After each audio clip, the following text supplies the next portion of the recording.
क्या आपकी गाड़ियों में डलने वाला पेट्रोल और डीजल सस्ता होने वाला है? आपके घरों में पहुंचने वाली रसोई गैस के दाम घटने वाले हैं? ये सवाल मैं इसलिए आपसे पूछ रहा हूं क्योंकि ईरान और अमेरिका के बीच में युद्ध खत्म हो गया है। कच्चे तेल की कीमतें जो आसमान छू रही थी वापस से पुराने लेवल पर आ चुकी हैं। इसके साथ ही एक उम्मीद जग गई है कि शायद अब स्थिति पहले की तरह हो जाएगी। प्राइवेट पेट्रोल पंप ने तो दाम घटा भी दिए, कमर्शियल एलपीजी के दाम घट भी गए, लेकिन अब क्या आने वाले दिनों में बाकी जगहों में जो बढ़ोतरी हुई थी वो वापस से ले ली जाएगी? और इसके साथ ही एक सवाल और कि अर्थव्यवस्था की रफ्तार में जो स्पीड ब्रेकर आया था, क्या स्पीड ब्रेकर अब हट गया है? अर्थव्यवस्था पुरानी रफ्तार से चलने लगेगा या फिर चिंताएं और भी बची हुई हैं? और आखिर सवाल कि क्या इन सब के बीच में सरकार को अर्थव्यवस्था को पटरी पर लाने के लिए कुछ बड़े कदम उठाने चाहिए और इससे सबक लेते हुए कुछ नए कदमों पर विचार करना चाहिए। आज आवाज अड्डा में करेंगे इन्हीं सारे मुद्दों पर खास चर्चा। नमस्कार, मैं लक्ष्मण राय और चर्चा में शामिल हो रहे हैं हमारे साथ विशेष मेहमान, global consultancy firm Boston consultancy group BCG के Asia Pacific chairman Janmejaya Sinha साहब हैं, वरिष्ठ आर्थिक पत्रकार अनिल पद्मनाभन साहब हैं, केयर एज की चीफ इकोनॉमिस्ट रजनी सिन्हा जी हैं, इकोनॉमिस्ट साकेत मिश्रा साहब हैं और इंडस्ट्री एक्सपर्ट सुनील सुवर्णम साहब हमारे साथ जुड़ेंगे। आप सही मेहमानों का बहुत बहुत स्वागत है। शुरुआत मैं करना चाहूँगा जन्मेजय सिन्हा साहब, माना जाए कि ईरान वॉर अब खत्म हो गया है या फिर जो विराम लगा है अर्थव्यवस्था को लेकर, भारत की इकोनॉमी को लेकर जो चिंताएं थी वो चिंताएं भी वापस से अब हल्की होने लगी हैं? पहले तो ये ईरान युद्ध अभी खत्म नहीं हुई है। ये पहले अभी एक अच्छा। मेमोरेंडम ऑफ अंडरस्टैंडिंग है, 60 दिन है। इसमें देखिए अभी हम लोग को थोड़ा सतर्क रहना पड़ेगा, क्योंकि जितने इम्पोर्टेंट मुद्दे थे वो तो डिस्कस करने के लिए भी आ गए हैं। और अब यह भी सही बात है कि अमेरिका को बिल्कुल ही युद्ध नहीं चाहिए, क्योंकि वो मिड टर्म इलेक्शंस आ रहे हैं, उनको अभी युद्ध नहीं चाहिए। मगर इस बार तो सब लोग को लग रहा है कि ईरान का की जीत हुई है। माने इतना जितनी भी बॉम्बिंग वगैरह हुई है, मगर अमेरिका को ईरान से JCPOA से बुरे टर्म्स पर समझौता करने के लिए फोर्स किया गया। तो इसीलिए हम लोग वी कैन नॉट, ये हम लोग मान के नहीं चल सकते हैं कि अभी ये युद्ध खत्म हो गई। मगर हमको तो ये भी देखना पड़ेगा, जब युद्ध चल भी रही थी तब भी इंडिया काफी बढ़िया से मैनेज कर लिया। हम लोग देखिए ऑयल के सप्लाई को डाइवर्सिफाई किए, LPG के लिए हम लोग ऑल्टरनेट प्रिपरेशंस किए। मगर लॉन्ग टर्म में जो करना है उससे हम लोग को आंख नहीं हटानी चाहिए। हम लोग को आगे बढ़ना है। हम लोग को अब फॉसिल फ्यूल पर डिपेंडेंस घटाना जरूरी है। पहले तो हम लोग को यहाँ पर ज्यादा एक्सप्लोरेशन भी करना है और डिमांड को भी मैनेज करना है। और जो 460 या 500 गीगावाट है हम लोग को, उसको जैसे 1000 ले आते तो उसमें रिन्यूएबल्स की को बहुत बढ़ावा देना पड़ेगा। तो वो सब नहीं, हम लोग को उसमें अभी चुकना नहीं चाहिए। हम लोग we should not become comfortable. हम लोग को सतर्क रहना चाहिए, मगर सिचुएशन अपने कंट्रोल में है। बिल्कुल, आपने एक बड़ी अच्छी बात कही कि जिस पर हम लोग सहमत भी थे। पिछले इससे पहले भी कई सारे शोज हुए ईरान वॉर को लेकर के, कमोबेश सभी इस राय पे एकमत थे कि ईरान वॉर खत्म नहीं हुआ है, थमा है, अभी MOU हुआ है। लेकिन ये 60 दिन का जो पीरियड मिला है उसको कैसे यूटिलाइज करना चाहिए, ये एक बड़ा सवाल है। चूंकि हम लोगों ने अचानक से वॉर शुरू हुआ, अफरा तफरी का माहौल था, लेकिन 60 दिन का ही समय मिला हो, आगे पता नहीं क्या होने वाला है, इसको कैसे यूटिलाइज करना चाहिए? अनिल पद्मनाभन साहब। लक्ष्मण, ये जैसे मैंने प्रीवियस स्पीकर का लास्ट मिनट बिट सुना था, तो आगे देखते हुए जो जैसे हमारे चीफ इकोनॉमिक एडवाइजर ने एक लेख में अभी साफ कर दिया था कि भारत ने एक तरीके से रेजिलियंस दिखाया था ये युद्ध के बाद, कि वो एनर्जी क्राइसिस से कैसे उन्होंने उस पर काबू पाया। तो लेकिन अब जो है एक मैक्रो इकोनॉमिक संकट नहीं कहूंगा, प्रेशर जो है वो जारी है। और खास करके इन्फ्लेशन फ्रंट पे साफ नजर आ रहा है। वो एल नीनो, बरसात, मॉनसून का कमी हो तो इन्फ्लेशन पे असर जरूर पड़ेगा। और दूसरी तरफ जो एक जियोपॉलिटिकल प्रेशर भारत पे है, तो अगला जो हमें जो समय मिला है, तो इसमें जो भारत का जो रेजिलियंस, जो लचीलापन जो चीफ इकोनॉमिक एडवाइजर ने बताया है, तो उसको और मजबूत करना पड़ेगा, बिकॉज संकट ऐसे आते रहेंगे, ये आखिरी संकट नहीं है। और आखिरी में मैं यही कहूंगा कि अगर आप 220 से देखें, जब कोविड का ये पैंडेमिक आया था, तो उसके बाद हर साल एक ना एक संकट दुनिया पे पड़ा है और भारत पर भी असर पड़ा है। आप यूएई सॉरी यूक्रेन रशिया का जंग देख लीजिए, वेस्ट एशिया में जो मतभेद हुए, फिर चीन यूएस के जो मतभेद है उस पे जो असर हुए दुनिया पे, सप्लाई चेन्स, तो ऐसे संकट आते ही रहेंगे। तो इसमें यही है कि जो रेजिलियंस भारत ने दिखाया है 2020 के बाद और इस हाल में जो संकट हुआ, इसको और मजबूत करना पड़ेगा। इसको और मजबूत करना पड़ेगा। ये मजबूत कैसे कर सकते हैं, इसके अलग अलग उपाय हो सकते हैं, शो में आगे चलकर चर्चा करेंगे। लेकिन मुझे एक समझना है चीज़ कि तत्काल जो चुनौतियां थी, खास तौर से लग रहा था कि अर्थव्यवस्था की रफ्तार धीमी हो जाएगी। कई लोगों ने फिस्कल डेफिसिट को 0.5% तक बढ़ने का अंदेशा जताया। कई लोगों ने अर्थव्यवस्था की रफ्तार में 0.75% धीमी रफ्तार का अनुमान भी दिया। तो क्या ये सारे अनुमान अब वापस पुराने लेवल पर मान लेना चाहिए, रजनी सिन्हा जी? तो जैसा कि हम लोग डिस्कस करे थे, सबसे पहले तो वॉर अभी ये खत्म नहीं हुआ है। दूसरा, क्रूड ऑयल प्राइसेस में बहुत गिरावट आई है। हम ये अज्यूम नहीं कर सकते हैं कि प्राइसेस इस लो लेवल पे ही रहेगी। इतना अनसर्टेनिटी है इकोनॉमी में, इवन वेस्ट एशिया क्राइसिस को लेके, तो चांसेस है कि प्राइसेस यहाँ से बढ़ सकता है। तो ये सब, सबसे पहले तो हमें ये सब फैक्टर्स को we should account for these factors. उसके बाद अगर आप पूछेंगे कि हमारा, अगर हम अज्यूम करें बेस्ट केस सिनेरियो की वेस्ट एशिया क्राइसिस जल्द ही रिजॉल्व हो जाता है एंड प्राइसेस लो रहता है, देन हम अपना ग्रोथ प्रोजेक्शन, इन्फ्लेशन प्रोजेक्शन कैसे देखते हैं, मैं थोड़ा उस पे बात करना चाहूंगी।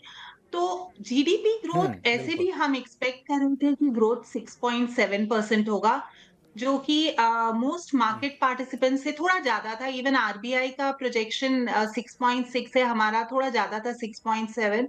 पर हमारा एजम्पशन यही था कि वेस्ट एशिया क्राइसिस जल्दी ही रिजॉल्व होगा और इकोनॉमी में फिर से मोमेंटम दिखेगा। और ऐसे भी अगर आप डेटा देखें, जो लेटेस्ट इकोनॉमिक ग्रोथ डेटा आ रहा है, फोर्थ क्वार्टर का जीडीपी डेटा आ रहा है, बैलेंस ऑफ पेमेंट डेटा जो आया फोर्थ क्वार्टर का, सब में हमें काफी अच्छा मोमेंटम दिख रहा है। जीडीपी ग्रोथ फोर्थ क्वार्टर में 7.8% मार्केट एक्सपेक्टेशन से ज्यादा अच्छा था। हम फोर्थ क्वार्टर में हमें करंट अकाउंट सरप्लस दिखा है। सर्विसेज एक्सपोर्ट्स ग्रोथ बहुत अच्छा था। रेमिटेंसेस ग्रोथ बहुत अच्छा था। ये सब कंसर्न्स था because of West Asia crisis, लेकिन एटलीस्ट फोर्थ क्वार्टर डेटा में हमें ये नहीं दिखा। तो मैं ये कहना चाह रही हूँ कि हम एक्सपेक्ट करते हैं कि जीडीपी ग्रोथ मोमेंटम अच्छा रहेगा। 6.7% हम एक्सपेक्ट कर रहे हैं। ये जो वेस्ट एशिया क्राइसिस अगर रिजॉल्व हो जाता है जल्दी, तो उससे काफी रिलीफ मिलेगा इकोनॉमी को। लेकिन फोकस शिफ्ट होगा फिर वीक मॉनसून और एल नीनो, जैसे कि आप ऑलरेडी देख रहे होंगे, काफी डिस्कशन उस पे होने लगा है। लेकिन उसपे भी हमें लगता है कि अगर हम लास्ट डेकेड को देखें, तो हमारे एनालिसिस के हिसाब से पुअर मॉनसून का इम्पैक्ट एग्रीकल्चर ग्रोथ पे और इंडिया के इकोनॉमिक ग्रोथ पे रिलेटिवली कम हो गया है। कंपेयर टू से डेकेड बैक जितना इम्पैक्ट था, उतना अब नहीं दिख रहा है over time, because of better irrigation facilities, because of other sectors in agriculture sector, जैसे कि लाइव स्टॉक, हॉर्टिकल्चर, फिशरीज, ये सब का शेयर बढ़ गया है। इन सब बहुत सारे कारणों के कारण वीक मॉनसून का इम्पैक्ट एग्रीकल्चर ग्रोथ पे और ओवरऑल ग्रोथ पे रिलेटिवली कम हो गया है। तो उसके लिए भी हम बहुत वरिड नहीं है। देखना पड़ेगा कि स्पेशियल डिस्ट्रीब्यूशन रेनफॉल का कैसा रहता है, टेम्पोरल डिस्ट्रीब्यूशन कैसा रहता है, और उसके हिसाब से ही हम देखेंगे कि अगर हमें अपना ग्रोथ प्रोजेक्शन मॉडिफाई करना है। इनफैक्ट लास्ट अगर मैं बिल्कुल, आपने 10 बहुत साल का देखूं,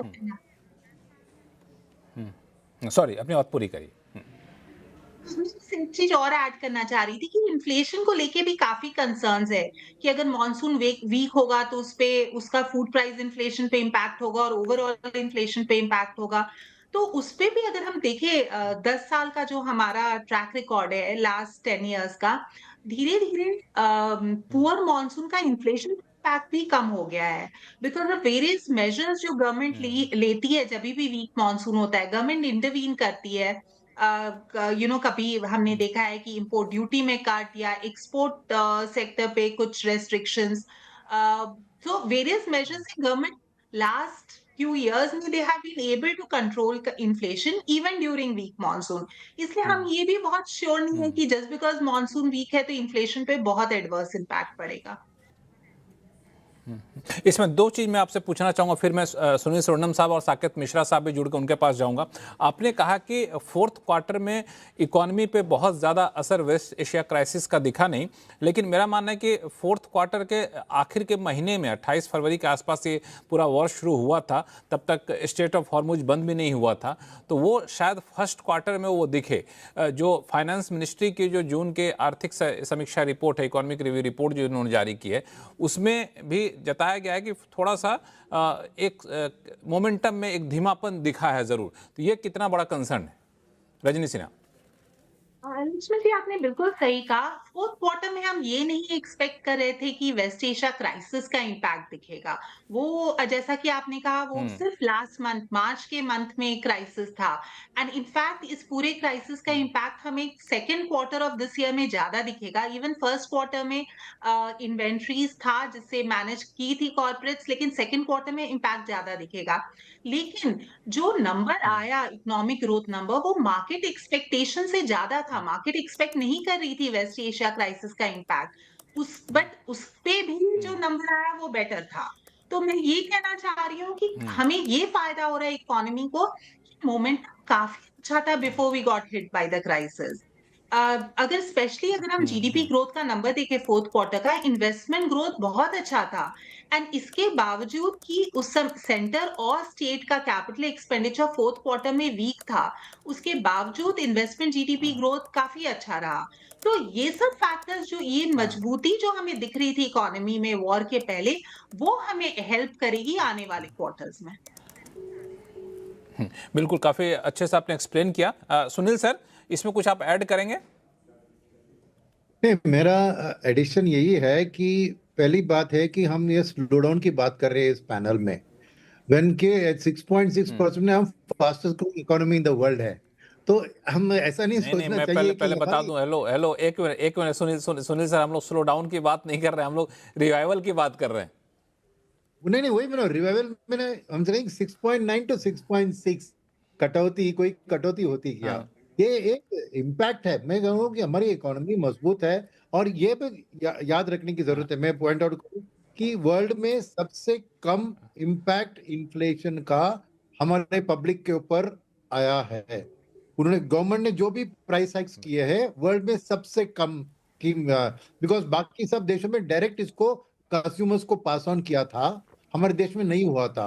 और अगर आप ऑटो सेल्स की नंबर देखें जो आ रही है, इसमें नहीं लगता है कि लोग के ऊपर उतना असर पड़ा कि अपनी कंजम्पशन को कम करा रहे हैं।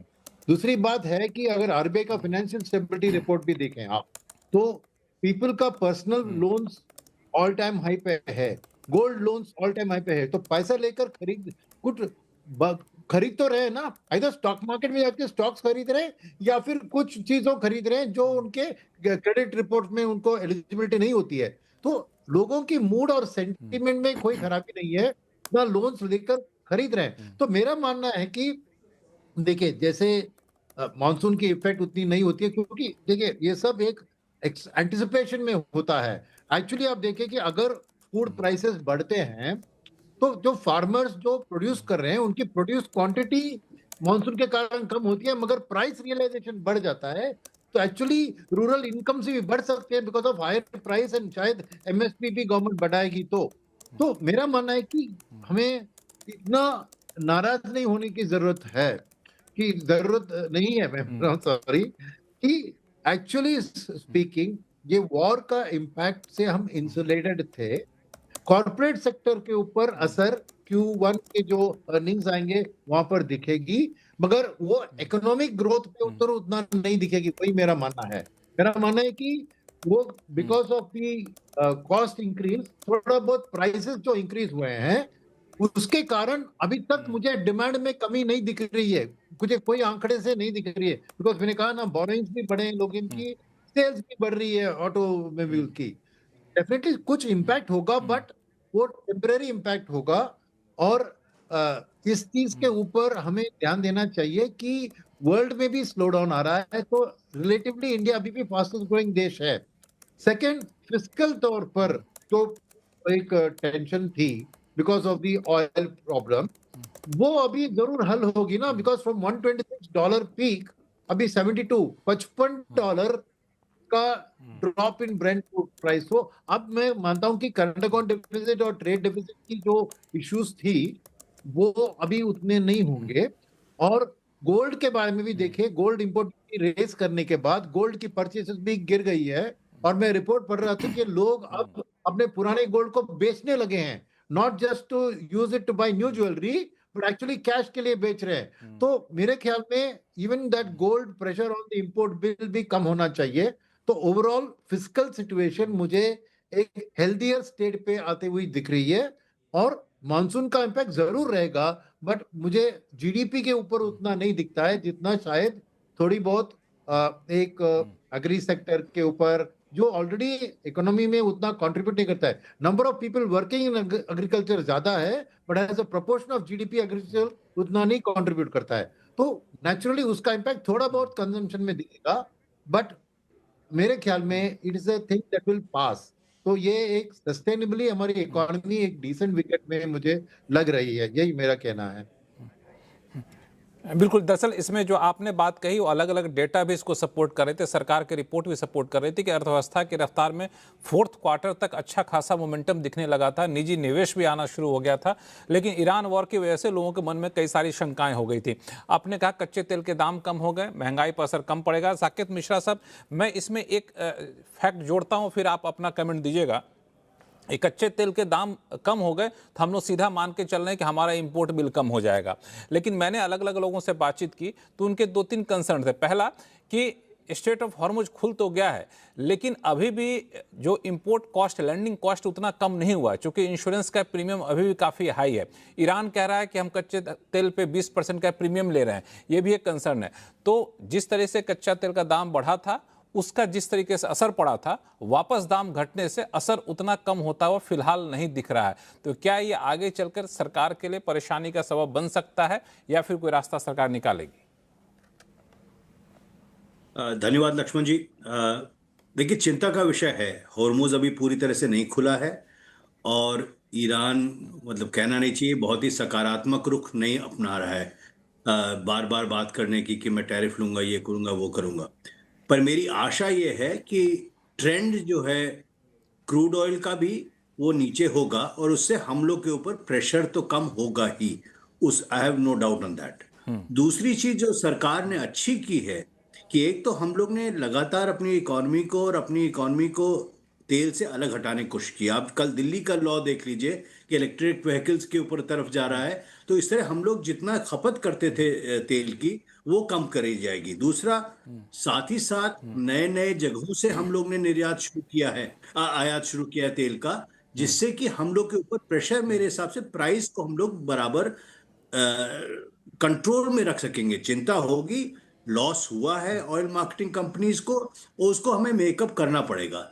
तीसरी चीज है कि मुझे जो 2 पॉजिटिव ट्रेंड लगते हैं रिवाइवल के लिए सबसे अच्छे इस समय, पहला है कि जब धीरे धीरे रिकंस्ट्रक्शन शुरू होगा मिडिल ईस्ट में, चाहे वो कतर हो कि वहां पे उनकी गैस फैसिलिटीज में काफी डैमेज हुआ था, या यूएई हो या सऊदी अरेबिया हो, वहां पे, और जो इन्वेंट्री है उनके खाने पीने की चीजें जो हम लोग एक्सपोर्ट करते थे, वहां पे पेंट अप डिमांड से हम लोग को स्पर्ट दिखनी चाहिए। दूसरी, हम लोग ने ट्रंप की चर्चा की थी आपके साथ पिछले महीने। मुझे अब ये प्रतीत होता है कि ट्रंप ने भी ये मान लिया है कि हर व्यक्ति से बदतमीजी करके और अलग रह करके नहीं जा सकता है। इसलिए भारत उनकी आंखों में भी थोड़ा माने रखता है और मुझे लगता है कि जो हमारी ट्रेड डील होगी यूएस से, उससे भी हमारी इकोनॉमी को थोड़ी सी ताकत और मिलेगी, जोर पकड़ेगी स्पीड में। तो मुझे लग रहा है कि इस समय ओवरऑल हम लोग ठीक हालत में हैं। एल नीनो का इफेक्ट पड़ेगा, पर हम लोग के पास अभी भी है फूड ग्रेन का स्टोर, जो कि हम लोग जिसका वितरण करके हम लोग इन्फ्लेशन को कंट्रोल में रख सकते हैं। मेरे को एक चिंता नहीं होती है, जो कि सब लोग बात करते हैं फिस्कल डेफिसिट की, मैं उसमें थोड़ा सा परे हट करके बोलता हूं। फिस्कल डेफिसिट केवल एक मेजरमेंट है, हमको ये देखना है कि हम लोग पैसा खर्च करके क्या रिटर्न ला रहे हैं इकोनॉमी के लिए लॉन्ग रन में। और उस अनुसार मुझे लगता है कि हम लोग को इकोनॉमी में थोड़ा किसी न किसी सोच करके एआई, रोबोटिक्स, बायोटेक, इन इन इन सेक्टर्स पर बड़ा निवेश करने की जरूरत है, जो कि केवल सरकार ही किसी तरह से कर सकती है सपोर्ट में प्राइवेट सेक्टर के। इसलिए मैं अगर फिस्कल डेफिसिट 0.2-0.3% बढ़ भी जाए और लॉन्ग टर्म हमारी वैल्यू क्रिएट हो, तो मैं उसका बहुत समर्थन करूंगा। जब फिस्कल डेफिसिट बढ़ता है साकेत सर, तो चिंता ये नहीं होती कि फिस्कल डेफिसिट बढ़ गया, आमदनी अठन्नी, खर्चा रुपया हो रहा है। चिंता ये होती कि जैसे फिर फिस्कल डेफिसिट बढ़ा, इंटरनेशनल एजेंसियां रेटिंग घटा देती हैं, फिर ऐसे में इन्वेस्टमेंट बाहर से आना थोड़ा सा कम हो जाता है, उनकी चिंताएं बढ़ जाती है। वो इसी वजह से फिस्कल डेफिसिट बढ़ते ही लोगों के भौहें तनने लग जाते हैं। क्यों जन्मेजय सिन्हा साहब? आपने सही बात बोला। हम लोग को थोड़ा सा ऐतिहासिक तौर पर देखिए तो 33 साल से हम लोग करीब 6.4-6.5% पर ग्रो कर रहे हैं। 35 साल में खाली 4 साल रहे हैं जब हम लोग का करंट अकाउंट सरप्लस रहा है। 31 साल में हम लोग का करंट अकाउंट डेफिसिट रहा है।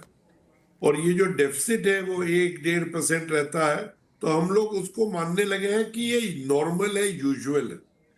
ये थिंकिंग अब हम लोग को आगे जाते हुए नहीं सोचना चाहिए, क्योंकि ये जो ब्लैक स्वॉन इवेंट्स है, जो पद्मनाभन साहब भी शुरू में बोल रहे थे, we should get used to कि कुछ ना कुछ शॉक आते रहेगा। तो इसके लिए करंट अकाउंट डेफिसिट से क्या होता है कि जहां करंट अकाउंट डेफिसिट होता है तो हम लोग स्ट्रॉन्ग कंट्री रहते हैं, फिर फ्रेजाइल 5 बन जाते हैं। क्यों? क्योंकि जहां ऑयल प्राइस बढ़ा तो हम लोग का रुपये पर प्रेशर पड़ जाता है, रुपये पर प्रेशर पड़ जाता है तो फिर फॉरेन इन्वेस्टमेंट वापस जाने लगते हैं, क्योंकि उनका रिटर्न घट जाता है। तो ये माने हम लोग का एक विशियस साइकिल बन जाता है। तो इसलिए अब हम लोग करंट अकाउंट डेफिसिट पर ढंग से काम करना चाहिए और इसको हटा देना चाहिए। सेकंड चीज हम लोग को ये करना चाहिए कि अब ये जो एक्सपोर्ट पेसिमिज्म रहा है इंडिया में कि हम लोग खाली इंडियन को बेचेंगे, इसको अब हम लोग को युद्ध करना है। तो डीरेगुलेशन कमेटी तो चल रही है, जीएसटी, लेबर रिफॉर्म्स हो रहे हैं, मगर जब ये एफटीए हो रहे हैं, एक चीज हम लोग को बिल्कुल नजर में रखना है कि रॉ मटेरियल्स और इंटरमीडिएट गुड्स पर हम लोग को टैरिफ नहीं लगाना चाहिए, क्योंकि फिर कहीं इन पर हम लोग टैरिफ लगाए तो फिर हम लोग एक्सपोर्ट नहीं कर पाए, क्योंकि हम लोग को ये इनपुट चाहिए हम लोग को एक्सपोर्ट के लिए। जो एफटीए साइन करेंगे तो हम लोग का मार्केट भी खुलेगा, उनका मार्केट जरूर खुलेगा, मगर हम लोग का भी मार्केट खुलेगा। तो हम लोग को global quality and China like cost per बेचना होगा। उसके लिए हम लोग को इनपुट कॉस्ट को नहीं बढ़ाना। दो यहाँ पे काफ़ी अच्छे सुझाव आए हैं। अनिल पद्मनाभन साहब, इस पे आपका कमेंट चाहूँगा। फिर मैं रजनी सिन्हा ने जो कहा था कि मॉनसून बहुत बड़ी चिंता नहीं होनी चाहिए जितनी बड़ी चिंता लोग जता रहे हैं, इस पे आगे चर्चा करूँगा। लेकिन अभी जन्मेजय सिन्हा साहब ने दो बातें कही कि इंपोर्ट एक्सपोर्ट के मौजूदा इकोसिस्टम को बदलना होगा, रॉ मटेरियल पे हम लोग इंपोर्ट ड्यूटी ना लगाएं, फिनिश्ड प्रोडक्ट पर हम लोग ज़्यादा फोकस करें। सिन्हा साहब ने सही फरमाया। लेकिन अच्छी बात यह है कि भारत सरकार ये उपाय ऑलरेडी इम्प्लीमेंट कर रहा है। तो अगर आप देखिए हमारा जो इंपोर्ट बास्केट ज्यादा एक्सपोर्ट से पूरा डाइवर्सिफाई हो गया है। तेल का एक उदाहरण देखिए, वो तेल मंत्री ने कहा है कि पहले 80 कंट्रीज कुछ होते थे, अब 150 कंट्रीज से आते हैं सोर्स। अभी हाल में अर्जेंटीना के साथ भारत ने समझौता किया, तो वहां से ये जो ग्रीन मिनरल्स हैं वो भी आएंगे। तो एक डाइवर्सिफाइंग, एक हमारा ट्रेड बास्केट को डाइवर्सिफाई किया है। दूसरा जो एफटीएस किया है भारत ने, एक नहीं इतने सारे जो किए हैं सारे डेवलप्ड कंट्रीज के साथ है। इसका मतलब ये है कि भारत अब एक तरीके से ठान चुका है कि जो सिन्हा साहब ने कहा ना कि कॉम्पिटिटिव होना चाहिए इंडियन का गुड्स, मतलब जैसे चीनी गुड्स है, तो वो एक तरीके से वो हमने ठान लिया है कि भारत के गुड्स भी अभी कॉम्पिटिटिव होंगे।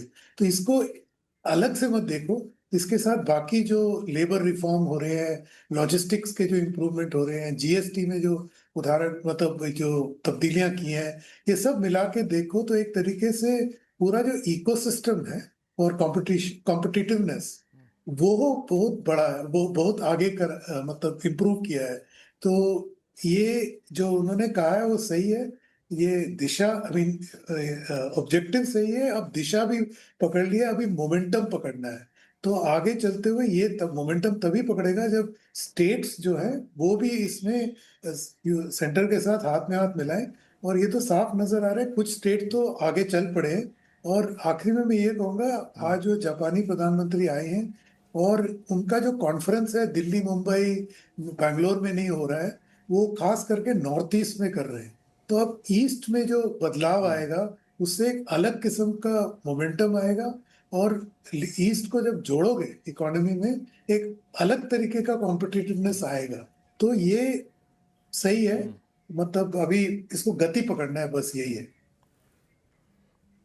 गति पकड़ना है, बस यही है। लेकिन एक चीज़ और मैं आपसे पूछ लूँ, फिर मैं आगे बढ़ूंगा।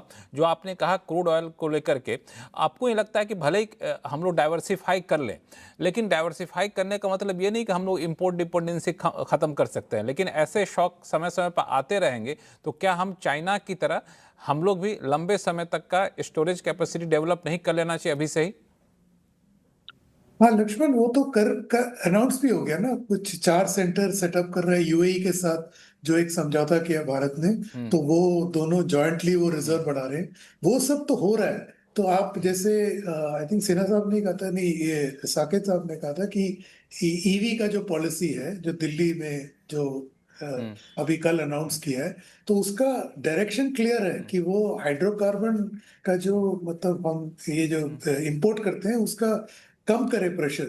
तो ये सब मैं वही कह रहा हूँ, ये अलग अलग मत देखो, ये सब एक ही पजल है, मतलब एक ही बोर्ड पे हम सब खेल रहे हैं। तो ये सारी तब्दीलियां जो हो रही हैं एक साथ है। अगर आप इसको एक देखोगे, पूरा पैटर्न है इसमें।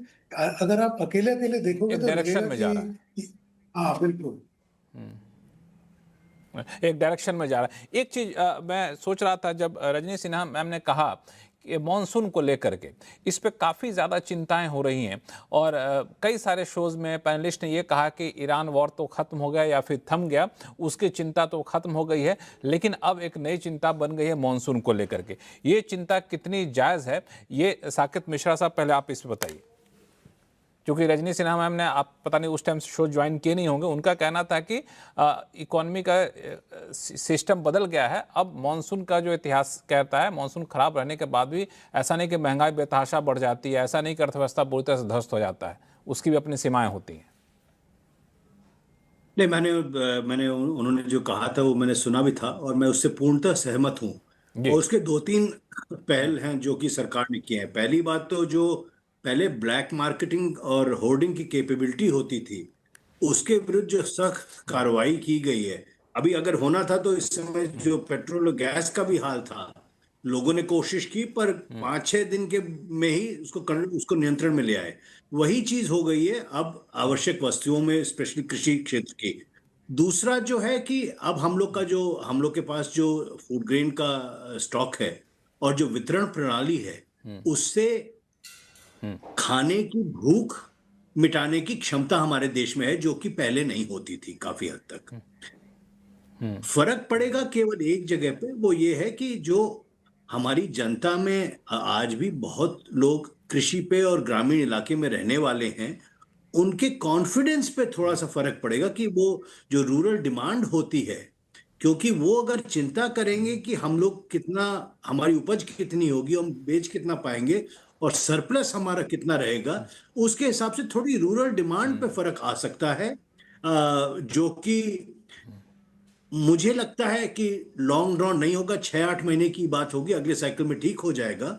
पर अदरवाइज मुझे लगता है हमारा देश इस समय काफी हद तक अच्छी अच्छी तरह से तैयार है एल नीनो के इफेक्ट से। और आखिरी चीज मैं ये कहूंगा कि जो काम हुआ है इरिगेशन पे और सिंचाई पे, जिससे कि जो पहले होता था कि एक कुछ जगह पानी ज्यादा गिर गया और कुछ जगह नहीं गिरा, तो पानी के वितरण में भी और जगह जगह पहुंचाने में हम लोग की क्षमताएं बढ़ गई हैं। तो मुझे लगता है एल नीनो का जो हो सकता था नेगेटिव इफेक्ट वो कम हो जाएगा। इसमें लेकिन आपने जो बात कही वो बड़ा इंपॉर्टेंट है कि अलग अलग कदम उठाए गए हैं जो अल नीनो के इफेक्ट को हो सकता है कम करे, लेकिन रूरल डिमांड ऐसी चीज़ है जहां से पिछले कई क्वार्टर से जो डिमांड बनकर आ रही थी रूरल एरिया से ज़्यादा आ रही थी, वहां पे डिमांड ज़्यादा रोबस्ट थी। रजनी सिन्हा मैम, आप लोगों ने इसको कहीं कैलकुलेट किया है क्या? अगर 40% तक मॉनसून डेफिसिट रहता है, जो अभी ताज़ा आंकड़े बता रहे हैं पिछले 1 महीने के, 40% तक तो काफ़ी ज़्यादा डेफिसिट रहता है। ये आपको कई तरीके से आपको प्रभावित करेगा। ये भी डिपेंड करेगा कि जुलाई और अगस्त में रेनफॉल का कितना रिकवरी होता है। क्योंकि अगर रिकवरी हो जाता है तो उससे थोड़ा सिचुएशन इम्प्रूव होगा। दूसरा कि खरीफ सोइंग पे ओवरऑल इम्पैक्ट क्या होता है। अगर हम अभी तक का डेटा देखें तो हाँ, खरीफ सोइंग पे एडवर्स इम्पैक्ट दिखने लगा है पुअर रेनफॉल का। लेकिन अगर वो जुलाई में इम्प्रूव हो जाता है तो थोड़ा हमें उसमें सोइंग भी उससे पॉजिटिवली इम्पैक्ट होगा। साथ साथ में ये कहना चाहूंगी कि ओवरऑल हम जो ये 40% डेफिसिट बोल रहे हैं जून मंथ में, हम ये ऑल इंडिया बोल रहे हैं। बट इम्पोर्टेंट ये भी रहेगा कि जो स्टेट्स इम्पोर्टेंट है क्रॉप प्रोडक्शन के लिए, खरीफ क्रॉप प्रोडक्शन के लिए, वहां कैसा रेनफॉल होता है। अगर हमें स्पेशल डिस्ट्रीब्यूशन ऐसा रहता है कि जो स्टेट्स हमारे लिए इम्पोर्टेंट है क्रॉप प्रोडक्शन के लिए, वो बहुत एडवर्सली इम्पैक्ट नहीं होता है, उन जगहों पे अच्छे से बारिश होती है। और अगर जुलाई अगस्त में इम्प्रूव हो जाता है बारिश, तो सिचुएशन इम्प्रूव हो सकता है यहाँ से। बट अभी जैसा कि आप रूरल डिमांड की बात कर रहे थे, एग्रीकल्चर का अगर हम शेयर देखें जीवीए में, तो वो कम है, अराउंड 18% है। पर अभी भी अराउंड 43% ऑफ इंडियाज वर्कफोर्स वो एग्रीकल्चर सेक्टर में एम्प्लॉयड है। और एग्रीकल्चर सेक्टर में भी अगर हम इनकम देखें, कितना क्रॉप प्रोडक्शन से आता है, जैसा कि मैंने कहा, अब रूरल इनकम, एग्रीकल्चरल इनकम, जो कि बाकी एग्री रिलेटेड सेक्टर से आता है, जैसे कि हॉर्टिकल्चर, फिशरी, वो सबसे बढ़ गया है। फिर भी बढ़ने के बाद भी एग्री क्रॉप प्रोडक्शन से अभी भी 50% ऑफ एग्री इनकम वहां से आता है। तो अगर ओवरऑल इम्पैक्ट होता है तो हाँ, रूरल डिमांड पे उसका इम्पैक्ट हमें दिखेगा। लेकिन ये बहुत सारे अदर फैक्टर्स भी हैं जो कि अगर इम्प्रूव हो जाते हैं तो इम्पैक्ट कम होगा। और साथ ही साथ अगर हमारे other sectors of the economy अगर अच्छा करती है, because of West Asia crisis resolve हो जाता है, उससे अगर consumer sentiments, business sentiments improve होता है, और हमारी बाकी सेक्टर्स लाइक मैन्युफैक्चरिंग और सर्विसेज सेक्टर अच्छा करती है, तो उससे भी बहुत फायदा होगा। बिकॉज ये सब टैरिफ के बावजूद जो यूएस का चल रहा था लास्ट ईयर और इतना अनसर्टनिटी था, उस एंड वेस्ट एशिया क्राइसिस, उसके बावजूद हमारा जो गुड्स एक्सपोर्ट्स है, मर्चेंडाइज एक्सपोर्ट्स, वो लास्ट फ्यू डेटा पॉइंट्स अगर आप देखें तो उसमें अभी भी अच्छी ग्रोथ बनी हुई है। तो ये सब पॉजिटिव्स भी साथ साथ इकोनॉमी में है जो कि सपोर्ट करेगा even if monsoon is bad and agri sector is impacted. चलिए, मैं तो आपकी बात से काफ़ी हद तक सहमत हो गया हूं, लेकिन सुनील सुरवरनम साहब का सहमत होना बहुत ज़रूरी है, क्योंकि ये बाजार के जो निवेशक हैं ये लोग मानसून को लेकर बहुत चिंतित दिख रहे हैं। सुनील सर। नहीं, सी बाजार की बात अलग है, इकोनॉमी की बात अलग है। मैं जो मैडम कह रही है इन टर्म्स ऑफ इकोनॉमी, मैं फुल्ली सहमत हूँ। बट बाजार ऐसा नहीं रिएक्ट करता है, बिकॉज बाजार को डर है कि उन चीजों जो बाजार के कंपनियां प्रोड्यूस करती है, वो जो महंगी चीज प्रोड्यूस करती है जैसे कार और एक हाई एंड टू व्हीलर, इनकी डिमांड घटेगी तो बाजार की कंपनियों की हालत ठीक नहीं होगी और बाजार इस चिंता में। तो असलियत जो आता है वो बाद में पता चलता है। अब देखिए जीडीपी के आंकड़े अगले क्वार्टर एंड तक ही हमें मिलते हैं। तो जीडीपी का आना बात एक है, मार्केट की सोच अलग है। तो मार्केट जरूर मानसून का इम्पैक्ट को मन में रखते हुए नर्वस रहेगा, वो बात अलग है। मगर इकोनॉमिकली जो मैम कर रही है ना, वो हार्ड डेटा है कि 43% वर्कफोर्स एग्री रिलेटेड है। मगर अगर आप देखें तो सोइंग सीजन और इस सीजन में बारिश की कमी हुई। सेकेंड बात जो आपने कहा कि 42% डिफिसिट, अब सब हेडलाइंस इसी पर है और मार्केट के ऊपर भी उसका असर दिख रहा है। मगर याद रखिए कि जून मंथ में 19% ही साल की बार बरसात होती है, तो ये बहुत छोटा महीना है उस हिसाब से।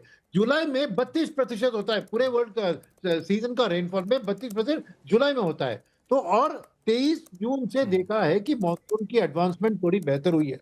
अभी भी आईएमडी ने अपना फोरकास्ट को घटाया, 90% में ही रख रहे लॉन्ग पीरियड की रेशियो, पर अभी लास्ट वीक ऑफ जून से बारिश शुरू हुई है, तो जुलाई का वेट करके, तो जुलाई हो गया तो 19 + 32 50% ऑफ द मॉनसून का इंपैक्ट दिखेगा। तो बेटर जजमेंट हम अगस्त फर्स्ट वीक में कर सकते हैं। अभी बहुत जल्दी है, बट मार्केट तो मार्केट है, वो नर्वस है क्योंकि वो फ्यूचर को रीड करने की कोशिश, बस मार्केट में पैसा बनता है थ्रू अनएक्सपेक्टेड रिजल्ट्स, पॉजिटिव या नेगेटिव।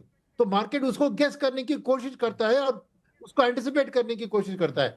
तो मार्केट की अनसर्टेनिटी रहेगी, मगर जरूर मैं मानता हूं कि चिंताएं जो मार्केट की है वो इकोनॉमिक लेवल में उतना शायद नहीं होगा।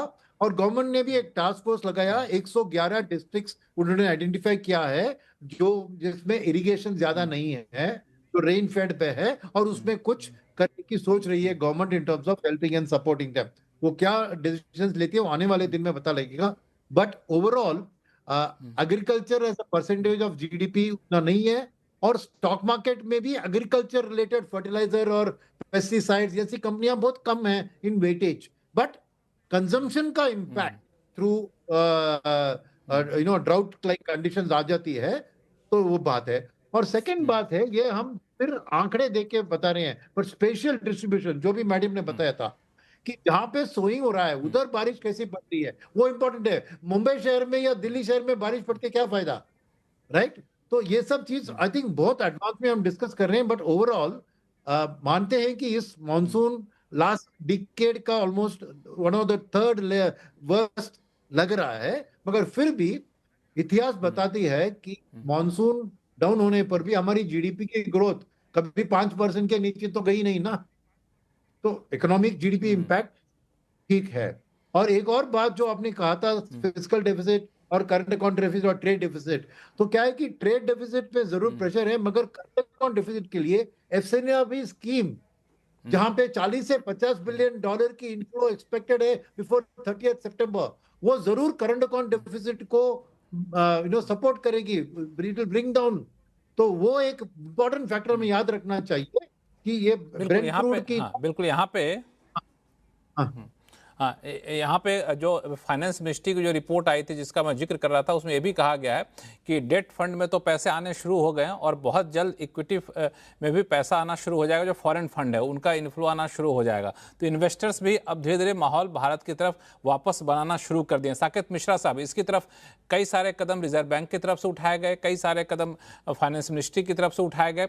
आपको लगता है कि और कुछ कदम ऐसे उठाने की जरूरत है क्या कि जो इन्वेस्टर्स बाहर जा रहे थे या फिर अब तक थोड़े से ठंडे रुख पे थे वापस से भारत की तरफ मुंह मोड़े?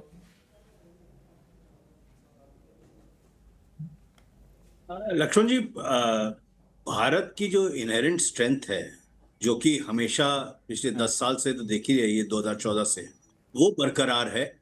ईज ऑफ डूइंग बिजनेस पे हम लोग को अभी भी काम करना है, और वो जितना हम लोग करते रहेंगे उतना ही ज्यादा हम लोग के पास निवेशक आएंगे।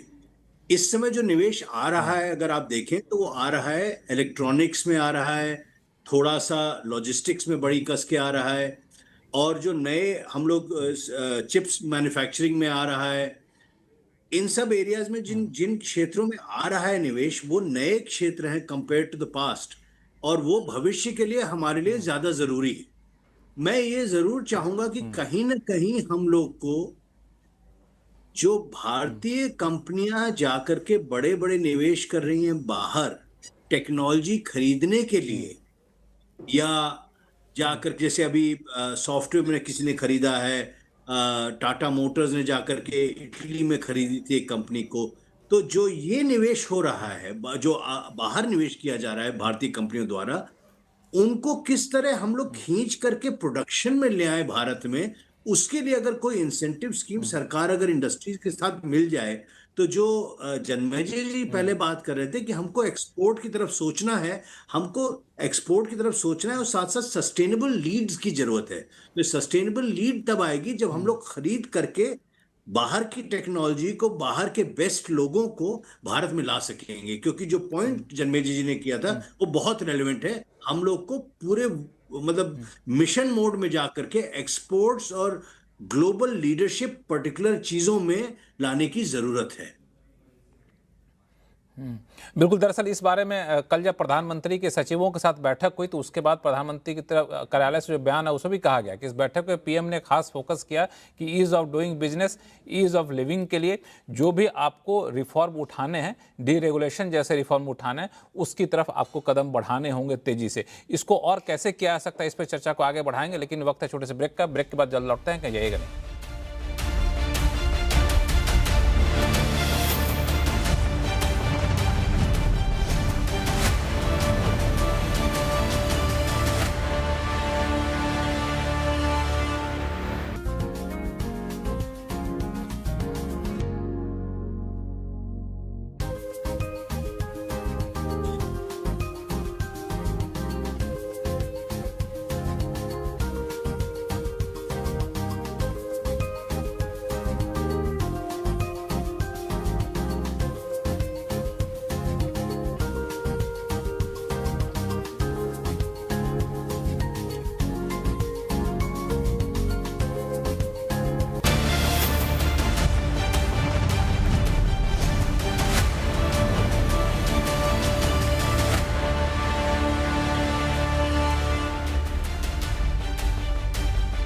ब्रेक के बाद आपका फिर सबका स्वागत है। हम चर्चा करें कि ईरान वॉर थमने के बाद क्या अर्थव्यवस्था की रफ्तार वापस पटरी पर आ जाएगी। ब्रेक पे जाने से पहले साकेत मिश्रा साहब ने एक बड़ा अच्छा सुझाव दिया कि हमें अब फोकस इस बात पर करना है कि बाहर जो निवेश हो रहा है, जो बाहर टैलेंट के लिए हम लोग बाहर पैसा खर्च कर रहे हैं, वो भारत में कैसे हो, इसके लिए किस तरह के इंसेंटिव प्रोग्राम करने होंगे। इंसेंटिव प्रोग्राम से ज़्यादा ज़रूरी ये भी हो सकता है कि आप यहाँ पे ऐसा इकोसिस्टम कैसे बनाएं।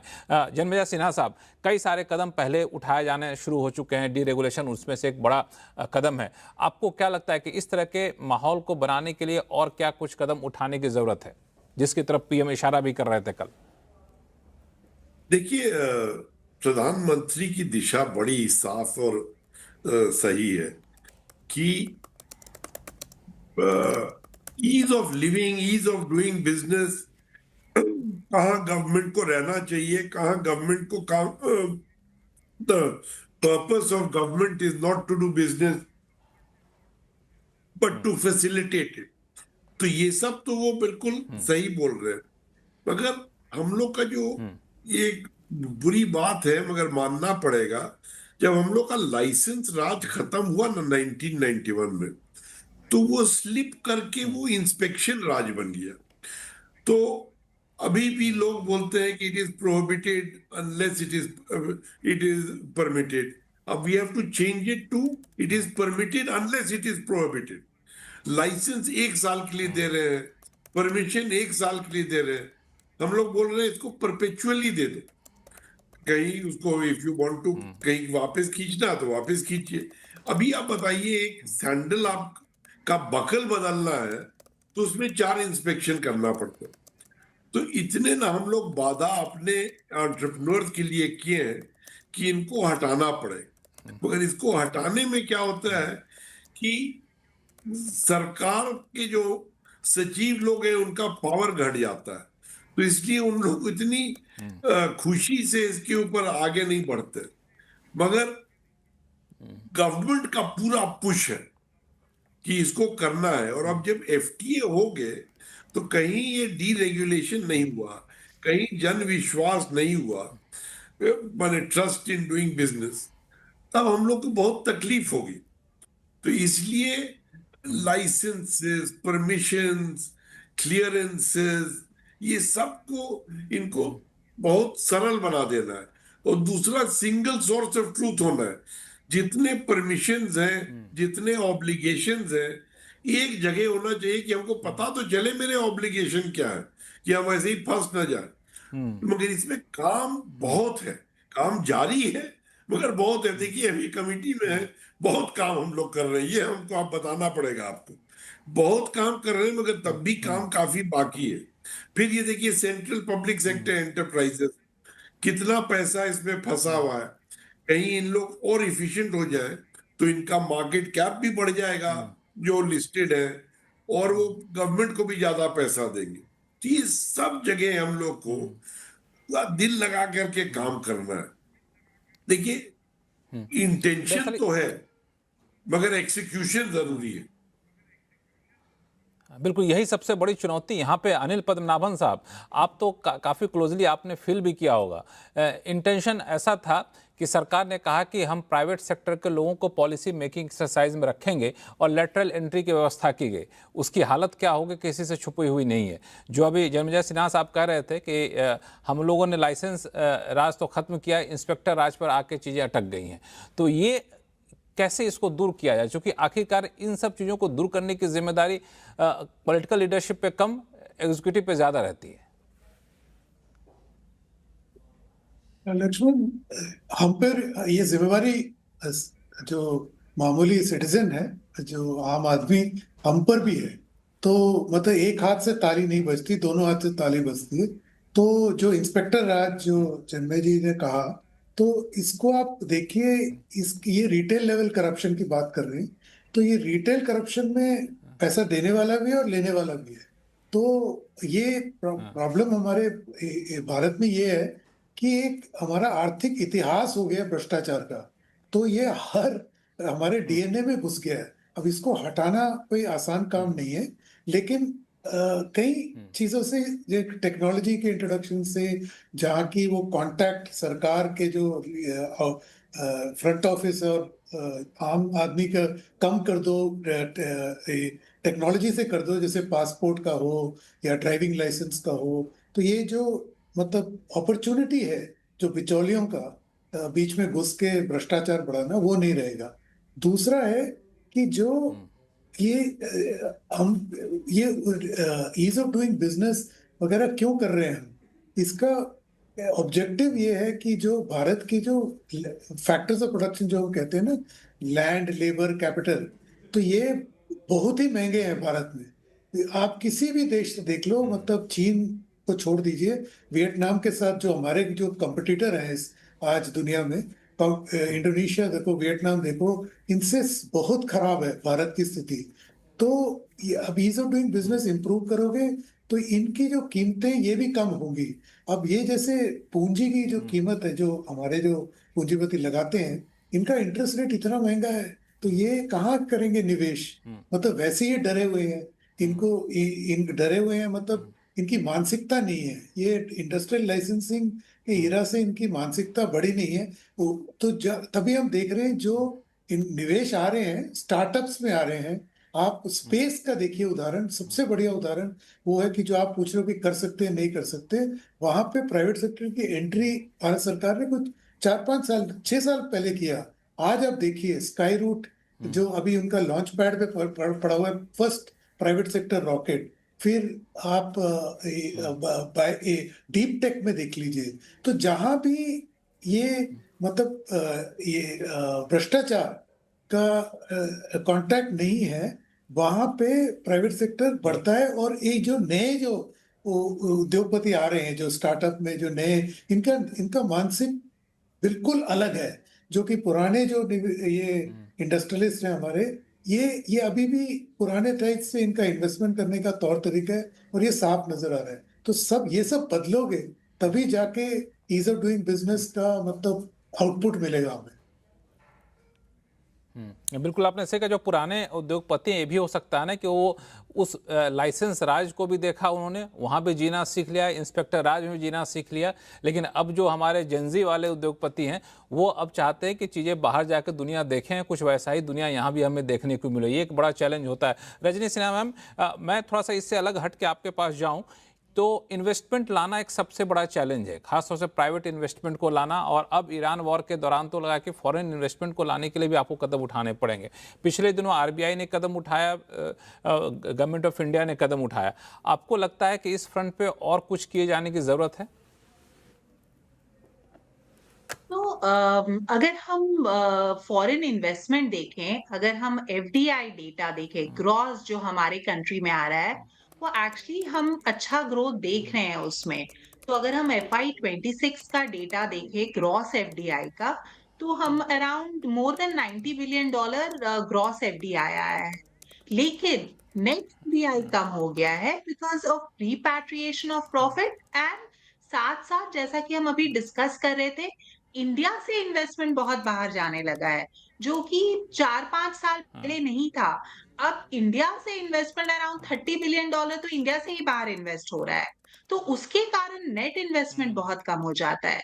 अब अभी तक जो मेजर्स जो रिसेंटली आरबीआई ने और गवर्नमेंट ने मेजर्स अनाउंस किया था, वो सब वो ईसीबी इम्प्रूव होगा, एफआईआई होगा। एफआईआई जैसे कि हमने डिस्कस किया, डेट पे ऑलरेडी इम्प्रूव हो गया है, एफसीएनआर डिपॉजिट पे इम्प्रूव होगा। तो इस तरह का कैपिटल फ्लोज लाने के लिए मेजर्स अनाउंस किए गए हैं।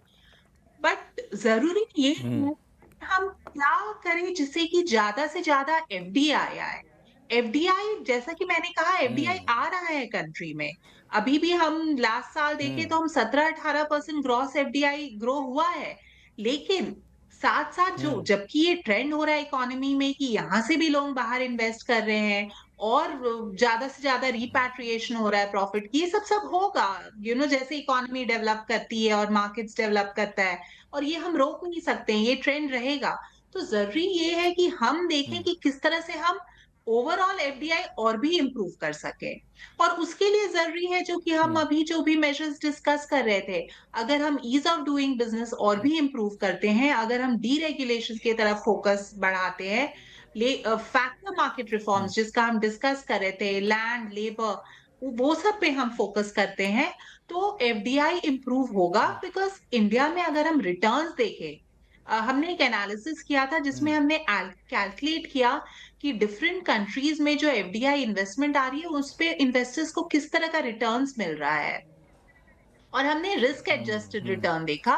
तो अगर हम वो देखें तो इंडिया में रिटर्न्स काफी अच्छा है, second only to Indonesia. Indonesia में एज पर आवर एनालिसिस सबसे ज्यादा वहां आ रहा था रिटर्न्स, और सेकंड इंडिया में आ रहा था।